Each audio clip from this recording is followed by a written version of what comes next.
How to still have fun even if you're pursuing fitness goals. You might notice I sound a little bit worse for wear today. That's because I spent the last night out at clubs, which is something I've not done for a while. But believe it or not, most of the gains I made when I was beginning out at the gym, I made at the time where I was going out and drinking 2 to 3 times a week. I was like a first, second year uni student, right? And I put on quite a lot of muscle. So there is a way to balance it. I want to talk to you a little bit about that today. I'll keep it brief. It'll be relatively raw and uncut because I'm recovering, but I'll make sure the 5 to 6 minutes are well worth your time, trust me. Even sipping on tea, being hungover makes you do all sorts of weird shit. So I'm going to talk about 2 main topics here. The first one is going to be how you can balance partying, socializing, having fun with being in shape. And the second one is going to be a bit more important, and that's mindset focus. We're going to come to that at the end. How to balance it. Most people struggle to go all or nothing, all fitness or all partying. Well, people don't struggle to go all partying, but I would not advise all partying. You're here to be fit and enjoy yourself, right? So how do you do this? Number one is preparation. You want to prepare for the days where you're going to be socializing, possibly having a few drinks, eating some meals out, that sort of thing. And you prepare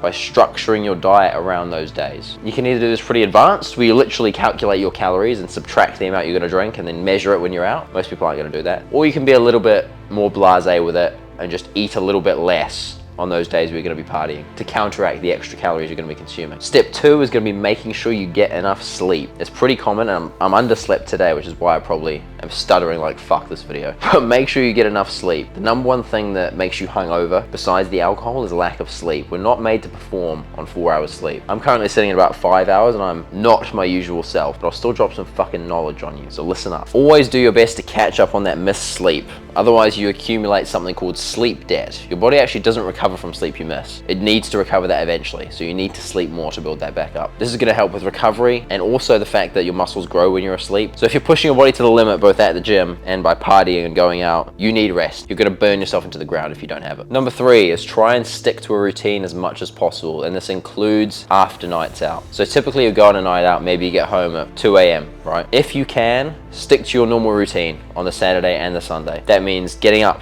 going to the gym, eating your normal food. You've got to get back on track as quickly as possible. The difficulty with balancing a social life, drinking, eating, with being in shape is it creates room for little inconsistencies that add up and fuck with your physique, right? So the typical thing for someone that goes out on a Friday and a Saturday, because if you're young, that's more normal, right? I'm an old man, I don't do that anymore, but if you're young, that's kind of normal. You know, it's societally accepted. Typically what would happen is people will stick to their diet or stick to healthy eating from Monday to Friday. On Friday, they have a few drinks, go out. Saturday, they feel tired, they reward themselves, they have a kebab the night before, they might eat a pizza on Saturday. You know, people have takeaways on Saturday nights. Then go out again. Sunday, they're tired, so they don't really have good food, and then they're back to Monday. And that's when they get back into it. But the problem with that is, it's 2 steps forward, 1 step back. You know, you may make some progress, but typically, the amount of calories and the alcohol and the bad food you consume on the weekends completely undoes any kind of moderate diet you had throughout the week. That's a surefire way to train really hard and accomplish nothing. So what you're going to do instead is account for those calories, as I said in step 1, get enough sleep to make sure your muscles are still building, and right yourself as quickly as possible. Only allow small deviancies on Friday and Saturday nights if you have to go out those nights, but then the next morning get straight back into it. That way the only damage done is a couple of extra drinks, right? Maybe 500 calories, maybe 1,000 if you have fucking heaps of drinks, but not as many as if you have a bunch of drinks, have a kebab or a pizza the night before.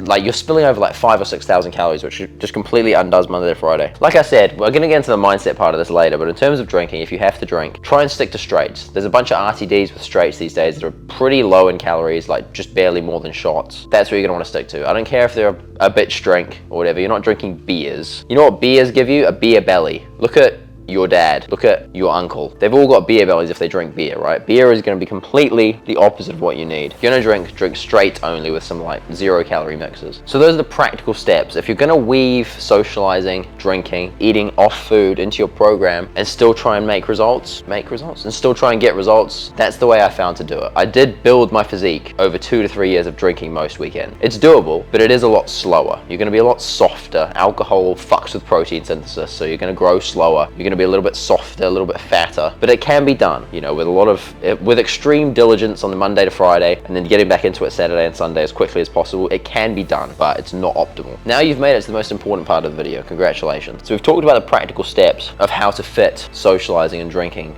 into your schedule and still make gains, right? Now I want to propose an alternative solution to you. What if instead of going to the club every weekend, hell, when I was at uni, I went to the club Wednesdays, student night, Fridays and Saturdays, and sometimes they'd run fucking events on Thursdays, so I'd go Thursdays as well. So I've been there. I've been clubbing like 4 nights a week for multiple weeks throughout my youth. What if we dialed that back a little bit? If you have a goal of getting in shape and a goal of bettering yourself, what if we reduced alcohol consumption and partying just a little bit? Now bear with me here. I know that's not why you clicked on the video, but I think you really need to hear this because I wish someone had told me this when I was 19, 20, 21. The feeling you chase when you go out and party and you go out and club is a very temporary, fleeting sense of happiness. It's the kind of happiness that you achieve only because it's escapism. When you drink alcohol, it lowers your inhibitions, makes you feel more confident, makes you feel happier. All of those feelings are being created artificially. So when you aren't particularly happy with how your life is going, drinking and partying can hide that pretty well. Pretty consistently. Why do you think we have weekends? There's 5 days where the majority of people are forced to work or study, and then we get 2 days to ourselves, lucky us. And those 2 days can be jam-packed with enough socializing, drinking, and fun that we forget about how shit those 5 days were. It balances it out almost exactly, but it doesn't overweigh it. So these aren't good enough that you don't care about these. You still don't want to do these 5 days again next week, because when it comes to Sunday night, you're thinking, oh fuck, Monday morning again. You don't want to do it, right? The sense of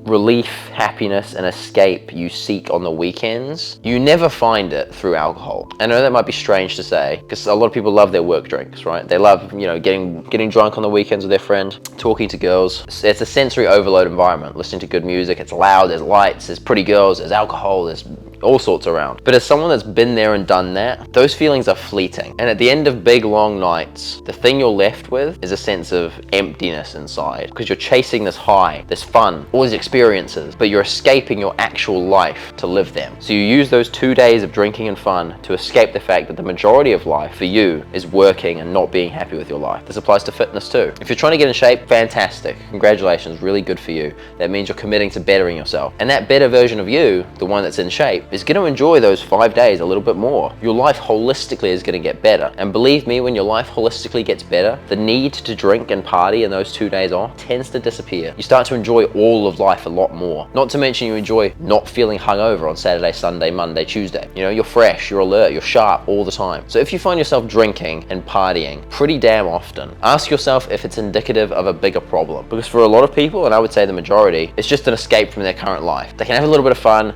forget the fact that they actually hate the life they're living. They hate the body they're in. They hate the fact they can't stick to what they say they're gonna do. They hate themselves. Now, let me preface this by saying, I still go out and party sometime, and I'm not suggesting you cut it out completely, not at all. Sometimes if you've been working hard, you've got something to celebrate, it's nice to let loose and actually enjoy yourself. I'm not one of those people that says you should never have fun, it's all about working. Because if you do that, I think you're gonna burn out a little bit. I think you're gonna start to not be grateful for life as much. But the problem occurs when all of your life is shaped around looking forward to those days where you can have fun. You're looking forward to drinks, you're looking forward to partying, and the rest of life just seems to get in the way of that. Partying and drinking is not what life is. If you could retire today and I said you can party and drink every day for the rest of your life, within about 3 weeks, mate, you're gonna be so fucking bored. You're gonna be so bored, you're gonna feel like a shell of a man or woman, and you're gonna realize that that lifestyle is not fulfilling. You don't need alcohol to have fun. Socializing is great, don't get me wrong. You can socialize sober though. And if you can't socialize sober, you need better friends. I just wish someone had told me that before I had to learn it myself. You know, drinking, alcohol, partying, they're very temporary fun and happiness. And in my experience, they steal the happiness from the rest of life. Like you've got 7 days worth of happiness chips, right? And when you drink and party on the weekends, you cash in all 7 on those 2 days. And so then for those 5 days, you're not happy at all. You're physically run down, you're emotionally drained, you're mentally tired, and you've got to suffer through 5 days of a job you don't like. It's a really shit trade. I've given you some practical steps as to how to stay in shape if you're drinking and partying. And that's great. I think for a lot of people, you've got to get that out of your system. But just be aware that those feelings, they're fleeting, they're temporary. And when you realize that, and you realize that what you actually value is being in shape or building a business or developing yourself, becoming a better man or woman, building relationships, then you can fuck all that shit off and a laser focus on those things and achieve them so much faster. Because think about how quickly you'd achieve something if you weren't taking 2 massive steps back every week, 2 or 3 or 4 massive steps back every week. Something to think about. On that note, I'm gonna go and recover. I'll see you in the next one.